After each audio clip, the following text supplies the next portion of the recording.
Here we're showing the muscle activation of a pitcher as they progress through their delivery. Specifically shown here are 5 points throughout the delivery. We're looking at peak knee height, foot contact with the ground, acceleration toward the plate, deceleration, and our follow through. By understanding what muscles are being activated throughout the pitcher's delivery, we can observe how the athlete is producing movement, assess the quality of that movement, and prescribe more individualized exercises in the weight room to help the athlete improve on the field. This helps us as coaches begin to understand and ask a couple of questions. 1.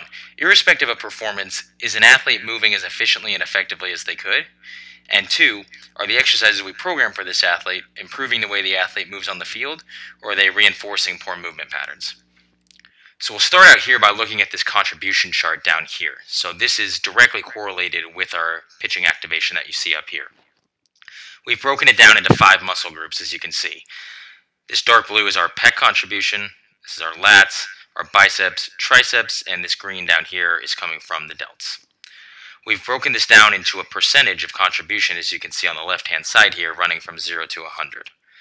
So as you can see looking at this chart, our 2 main contributors are coming from both the pecs and the biceps. We've got about 25% of our total work contribution coming from the pecs, with about 45% coming from the bicep, which totals there about 70%, with about 15% coming from our lat, which we would ideally like to be our primary mover. This is indicating an inefficient movement pattern for our pitcher, and since we know from research that professional level pitchers tend to utilize a greater proportion of the lats, whereas amateurs will show more activation from the pec and biceps. So immediately here we've identified that the athlete is not producing movement as efficiently and effectively as he could, with greater utilization of the posterior shoulder muscles.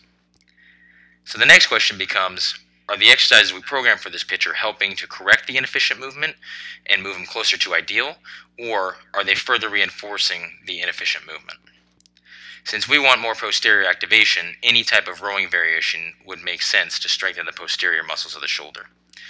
In this particular case, we prescribed a landmine row, but as we can see from our muscle breakdown, the athlete continues to predominantly utilize the pec and bicep to produce the rowing movement. And that's what we're looking at right here in this contribution. So again, we've broken it down into these 5 muscle groups: pecs, lats, biceps, triceps, and delts, and we can primarily see our main contributors coming from both the pecs and the biceps. So when an athlete is not activating the right muscles to produce a given movement in training, it generally means one of 2 things. 1, the athlete needs more instruction on how to properly complete this movement, or 2, this exercise is really just not well suited for this athlete. We'll start out by lowering the resistance and monitoring the form. This will quickly help us to understand if the inefficient movement is a result of number 1 or number 2. Generally with a row, this will be a case of lowering the resistance and cueing the athlete to pull from the scaps, or whatever cue might work best for this athlete. However, let's say that for whatever reason this athlete still has trouble utilizing the posterior muscles at a lower resistance.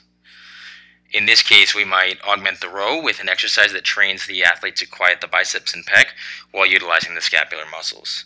Here we would suggest something like a 1-arm kettlebell waiter's carry.